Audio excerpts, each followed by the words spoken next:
의빈 성씨, 짧은 봄빛으로 스쳐간 여인, 궁궐에 들어온 덕임이라는 이름, 한 소녀가 왕실의 그림자 속으로. 의빈성 씨 본관은 창녕. 후대 기록은 그녀의 이름이 덕임이라 전한다. 정조실록은 후궁이 된 뒤에 직함만 남겼을 뿐 입궁 경로에 대해선 자세히 적지 않았다. 그러나 조선 후기 궁중 인력 운용을 보면 성씨가 해경궁 홍씨의 권속으로 들어왔다고 충분히 짐작된다. 성씨의 부친 성윤우가 홍봉안가의 청직이었고 홍봉안은 해경궁 홍씨가 사도세자의 세자빈으로 뽑힌 이듬해 문과에 급제하며 본격적으로 관직 생활을 시작했다. 그는 사도세자의 장인이자 해경궁 홍씨의 아버지 그리고 정조의 외할아버지로서 영조와 사돈관계였다. 딸과 외손 보호를 최우선으로 해 사도세자를 과감히 구명하지 못했지만 영조 때 정치 핵심에 자리한 외척 중신이었다. 이처럼 왕실과 직접 연관된 집안의 권속이 궁녀 인력으로 들어오는 일은 드문 일이 아니었다. 궁녀 충원은 대개 8세에서 13세 사이 가문과 연줄 그리고 상궁들의 추천으로 이루어졌다. 따라서 덕임이 궁에 들어온 시점은 정조 즉위 훨씬 이전 영조 말기 혹은 사도세자 생전 시기였을 가능성이 크다. 10살이 넘어서 입궁했다고 전해지는 덕임은 방마다 다른 임무를 맡는 궁녀들 사이에서 조용히 묵묵히 일하는 소녀였다. 궁녀의 생활은 상상보다 더 엄격했다. 잠자리, 식사, 걸음걸이, 말투, 시선마저 규칙이 있었고 상궁들은 해경궁 홍씨의 눈짓 하나에도 민감히 반응했다. 후대 내전 관련 기록에서는 성씨는 말수가 적고 단정하여 상궁들이 그 성실함을 높이 늘 중용하고자 하였다라고 전한다. 영조 49년 궁녀였던 성씨가 공주들과 함께 고전소설 곽장약물록을 필사한 기록이 남아있다. 이는 그녀가 해경궁 홍씨 처소에서 공주들과 가까운 위치에 있었음을 보여준다. 정조가 직접 지은 어제문에서도 의빈성 씨가 태어날 때부터 맑고 총명하며 용모가 단정하고 성품이 곱고 깨끗했으며 겸손하고 절약했다는 내용이 전해진다. 궁중 시녀들의 세계는 곧 서열과 관찰이었다. 한 번 실수하면 혹독한 문책을 받았으며 젊은 궁녀들은 상궁들의 성향에 따라 출세하기도 평생 무명으로 늙어가기도 했다. 덕임은 그저 조용히 일을 배우던 궁녀 중 하나였다. 그러나 이 작은 이름은 훗날 조선 왕실의 가장 큰 희망과 가장 깊은 슬픔을 품은 사람이 된다. 후궁 책봉까지의 길, 2번의 사양, 1번의 수락. 정조는 즉위 후 오랫동안 후사가 없었다. 효의왕후 김씨는 총명하고 마음씨가 온화했지만 아이를 얻지 못했다. 왕통이 흔들릴 수 있는 상황에서 신료들은 후궁을 들이라 간언했다. 이 무렵 조정은 사도세자 처벌을 지지하는 벽파와 사도세자 복권을 지지하는 시파의 갈등이 극심했고 정조는 왕권을 강화하기 위해 후사 확보가 무엇보다 절실했다. 그 과정에서 성씨의 이름이 내전해서 조용히 오르내렸던 것으로 보인다. 실록에는 그녀가 승은을 거절했다는 기록이 없으나 정조가 직접 쓴 어제문인 어제의빈묘표에는 성씨가 2번 승은을 사양했다는 기록이 등장한다. 병술년 1766년에 승은을 내리려 하니 빈이 울면서 사양에 말하기를 세손빈이 아직 아이를 낳고 기르지 못하였으니 감히 승은을 받을 수 없습니다. 라 하였다. 세손빈에 대한 의리로 죽음을 맹세하고 명을 따르지 않으니 정조는 갸륵한 뜻을 받아들여 물러났다고 전해진다. 15년 뒤 왕이 된 정조가 다시 한번 그녀에게 다가갔다. 다시 명을 내리자 빈은 또 전처럼 사양하였다. 이에 내가 빈의 하인을 꾸짖고 벌을 내리자 그제야 비로소 명을 따랐다. 정조는 15년 동안 성씨를 잊지 않았다. 다시 청혼했을 때 성씨가 거절하자 주변 사람들을 벌 주는 것으로 강수를 두었다. 그리고 간절한 설득 끝에 그녀의 마음을 돌렸다. 정조 6년인 1782년 9월 정조와 성씨 사이에서 무뇨세자가 태어난다. 성씨는 정삼품 소용에 봉해졌다.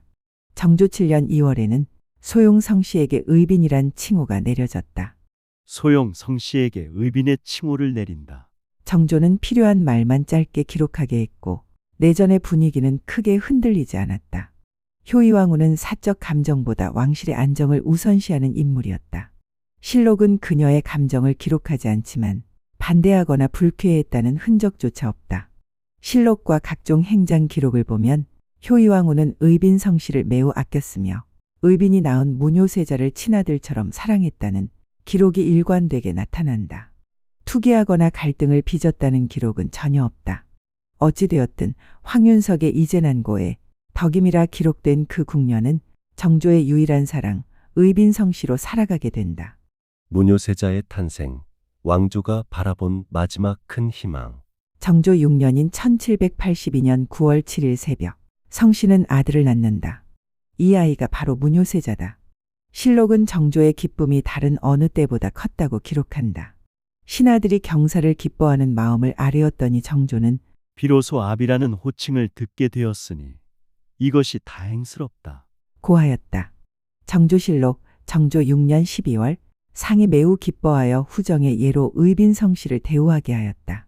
후정의 예란 왕의 가장 총애하는 후궁에 부여되는 최고 예우였다.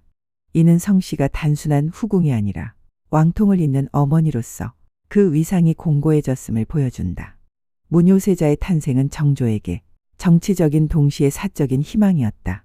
사도세자의 억울한 죽음, 영조 말년의 갈등과 혼란, 벽파와 시파의 대립, 노론 중심의 전국 운영, 이 네 가지가 모두 뒤엉켜 왕실의 국본이 매우 불안정했기 때문이다.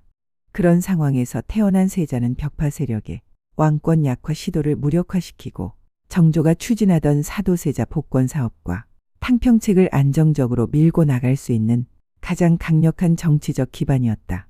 궁중 또한 들썩였다. 세자의 생모가 된 의빈성 씨는 상궁들로부터 정중한 예를 받았고 왕비 다음으로 가장 큰 예우를 받는 후궁이 되었다. 한편 세자의 교육을 위해 정조는 궁중에 새로운 규범을 세우기 시작했다. 정조는 효경과 소학을 바탕으로 왕통의 근본을 세우려 했고 이는 성씨에게도 큰 기대가 실렸음을 뜻한다. 의빈의 이름은 이 시기 궁중에서 가장 빛나고 있었다. 내명부와의 관계, 조용한 후궁, 보이지 않는 균형. 세자가 태어난 후 내명부의 질서는 다시 정비되었다. 정일품 빈들은 왕비 바로 아래 서열에 있었고 그 중에서도 세자를 낳은 비는 입지가 더욱 강했다. 실록에는 의빈 성씨가 다른 후궁들과 갈등을 일으켰다는 기록이 단 한 줄도 없다. 이 점은 매우 중요하다. 왜냐하면 조선 후기 후궁들 사이에서는 암투, 시기, 모함이 빈번했기 때문이다. 그러나 성씨와 관련해선 그 어떤 비난과 중상 기록도 없다. 후대에는 성씨가 온순하고 내성적이었다는 기록이 있으나 이는 실록이 아닌 궁중생활사, 야사에 기반한 전승이다. 효이왕후와의 관계 역시 실록은 거의 기록하지 않는다. 그러나 왕비는 의빈 성씨에게 예를 다했고 출산이나 장례 때 내명부에 직접 지시를 내린 기록이 남아있다. 이는 겉으로 드러나는 감정에 충돌이 없었다는 뜻이며 궁중의 권력 구조 속에서 의빈 성씨가 조심스럽고 안정적으로 자신의 자리를 지켰음을 보여준다. 또한 해경궁 홍씨 역시 성씨에게 특별히 불편한 감정을 보였다는 기록이 없다. 사도세자의 사사를 둘러싼 복잡한 감정과 정조 즉위 후의 권력 이동 속에서도 의빈 성씨는 갈등의 중심에 서지 않았다. 이는 의빈 성씨가 내전 정치에 적극 개입하지 않은 결과로 추측된다. 짧은 행복 그리고 첫 번째 비극, 이름 없이 사라진 옹주. 정조 8년 무렵 의빈 성씨는 딸을 낳는다. 그러나 이 아이의 이름은 실록에 남아있지 않다. 궁중의 작은 생명들은 자코를 받기 전 떠나는 일이 많았고 특히 18세기 후반의 유아 사망률은 높았다. 실록은 이 옹주의 죽음을 불과 한 줄로 기록한다. 그 내용은 간단해 옹주가 태어났고 오래 살지 못했으며 왕이 애도했다고만 적는다. 이는 조선 왕실에서 흔히 보이던 방식이었다. 내전에서는 상궁들이 조용히 장지를 정하고 작은 의례를 치렀을 것이다. 의빈 성씨가 어떤 마음이었는지 실록은 말하지 않지만 그녀가 궁중의 규율 속에서 자신의 슬픔을 감추고 견디는 모습이 자연히 떠오른다. 이 시기 성씨의 삶에는 평온과 비극이 동시에 흐르고 있었다. 한 아이를 먼저 떠나보낸 상심, 하지만 그 슬픔을 드러낼 수 없는 공간, 항상 조심해야 했던 궁중의 공기. 그녀의 조용한 품속에서 왕실의 희망이 태어나기 전까지 덕임이라는 이름은 이런 내전의 고요 속에서 견고하게 버텨내고 있었다. 무뇨세자의 홍역, 흔들린 왕조와 무너진 왕의 마음. 정조 10년 5월 12일 무뇨세자가 홍역으로 세상을 떠났다. 이는 실록이 분명하게 기록한 사실이며 홍역은 당시 조선 사회를 크게 위협하던 전염병 중 하나였다. 무뇨세자의 나이는 겨우 4댓. 그는 말을 배우고 걷는 걸 즐기던 시기였으며 정조는 그 짧은 시간 동안 아이의 기질과 재능을 유심히 살필 정도로 각별하게 아꼈다. 정조는 세자가 태어난 순간부터 아이에게 이르기를 왕통의 근본은 덕이라 하여 효경, 소학, 경전의 원리를 미리 준비해 두었고 무뇨가 장차 조선을 이끌기 위한 가장 정당한 후계라 믿었다. 그런데 그 아이가 짧은 병세 끝에 떠나버린 것이다. 정조의 슬픔은 실록 곳곳에서 발견된다. 그는 며칠 동안 정사를 제대로 보지 못했고 상복을 입은 채 밤새 글을 써내려갔다. 어제문을 보면 세자를 향한 절절한 문장이 있다. 살아있는 나는 죽을 수 없고 죽은 너는 돌아올 수 없으니 천지는 어찌하여 이토록 불공한가. 정조의 마음이 무너진 순간이었다. 그 무너짐 한가운데 의빈성 씨가 있었다. 세자의 생모였던 그녀는 당시 임신 중이었다. 몸이 약해진 상태에서 겹친 충격은 궁중에서도 큰 걱정을 불러일으켰다. 실록은 말한다. 세자가 죽은 뒤 성씨가 병을 얻어 차츰 쇠약해졌다고. 이 기록에서 의빈이 겪은 슬픔의 무게가 말없이 읽힌다. 의빈의 죽음. 실록 속 마지막 기록을 따라가다. 정조 10년 9월 14일 실록은 조용히 그러나 분명하게 적는다. 의빈 성씨가 출산할 달을 기다렸는데 병을 얻었다. 성씨의 병세는 갑작스러웠을까? 아니면 오래 알아온 것이 악화된 것일까? 실록은 설명하지 않지만 세자의 죽음 이후 몸과 마음이 크게 상했을 가능성이 크다. 당시 조정에는 홍역이 크게 퍼지고 있었고 산모가 이러한 전염병들을 견디기엔 환경이 매우 열악했다. 정조는 성씨의 병세가 악화되자 내의원에게 더욱 세밀한 진찰을 명했고 출산 준비도 예법을 따라 철저하게 하라 지시했다. 그러나 모든 노력은 그녀를 살려내지 못했다. 정조 10년 11월 20일 실록은 짧게 적는다. 의빈 성씨의 장사를 치렀다. 죽음의 원인은 병으로만 기록된다. 정조의 반응은 길게 남지 않았지만 행동은 분명했다. 예를 지켜 장례를 명했고 의빈을 위한 사당을 세우고 재앙을 정례화하게 했다.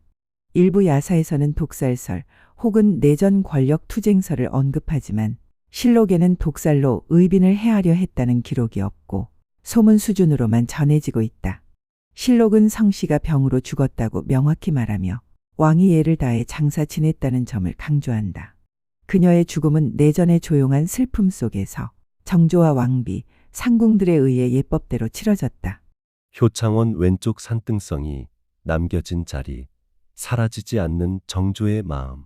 정조는 무뇨세자를 효창원에 장사 지냈다. 효창원은 본래 왕릉급의 대형 묘역은 아니었으나 정조는 이곳의 지세가 아이의 마음을 편안히 할 만하다.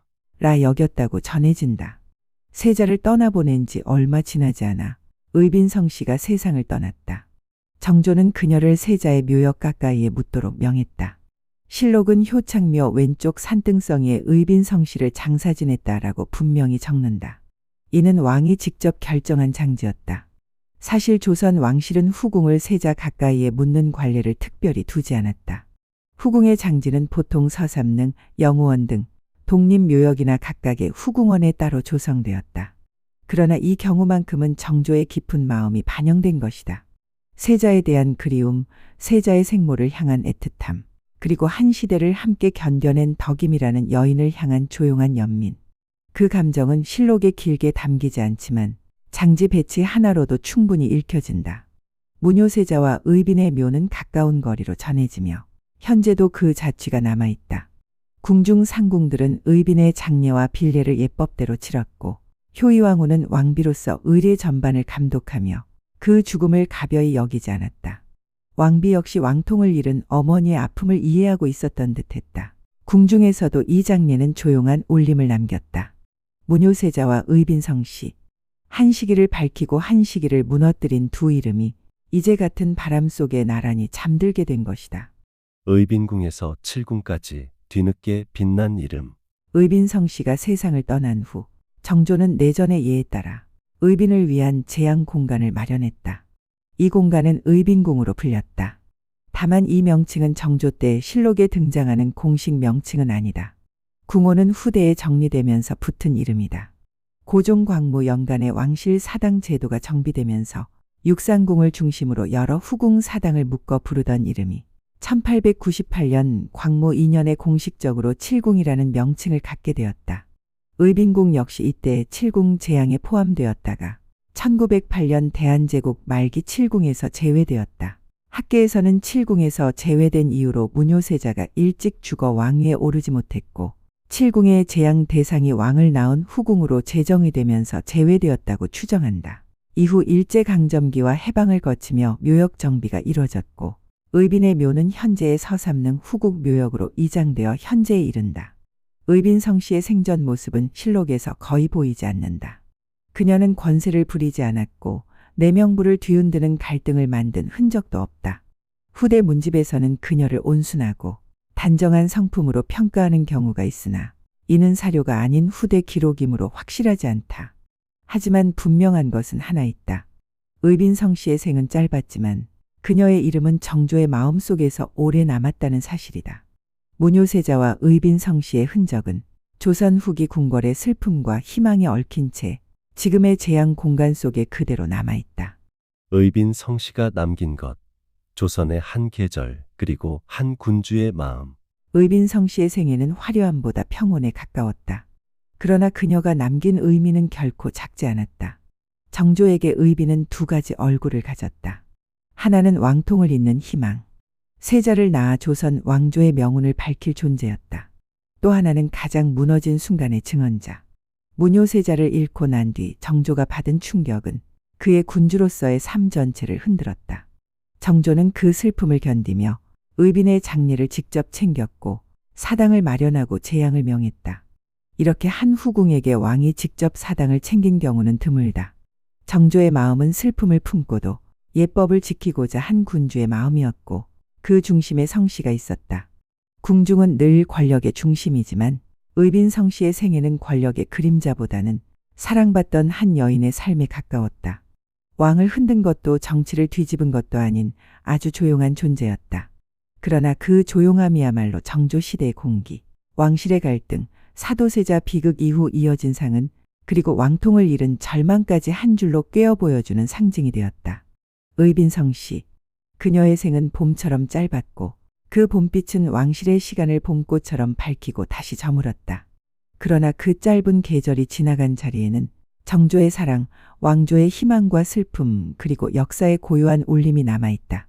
비밀의 궁중록은 이 이름을 다시 불러 그 시대의 공기와 감정, 생애의 선택과 상처를 조용히 되짚어본다.